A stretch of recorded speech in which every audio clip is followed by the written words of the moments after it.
Wakazi wa eneo la Magharibi, akiwataka takriban watu milioni 1.5 walio na vitambulisho vya kitaifa lakini hawajajisajili kuwa wapiga kura kufanya hivyo, akisema kuwa idadi ya kura ndiyo itakayoamua uzito wa kisiasa wa eneo hilo katika uchaguzi ujao.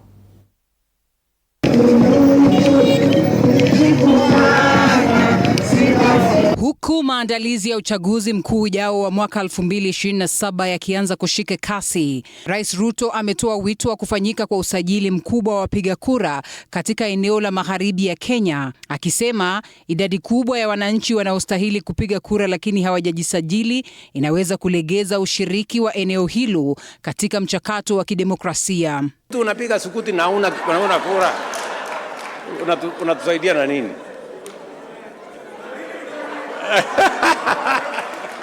Rais amesema takribani watu milioni 1.5 walio na vitambulisho vya kitaifa bado hawajajisajili kuwa wapiga kura, akisisitiza kuwa hatua hiyo ni muhimu kwa mafanikio ya kisiasa katika chaguzi zijazo. Maneno ya kupanga huko mbele tutapangana.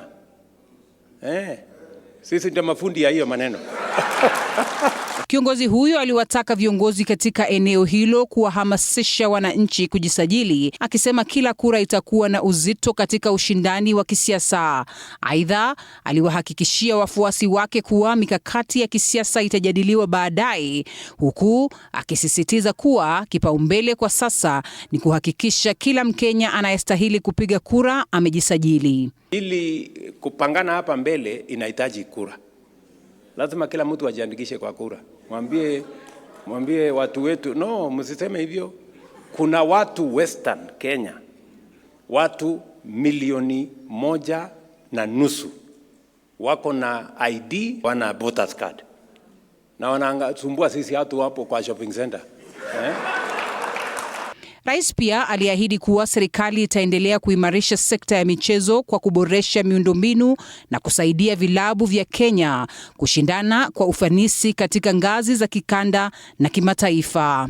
Linda Alela, TV 47. Na tunajua unachapa kazi. One thing that I would like to say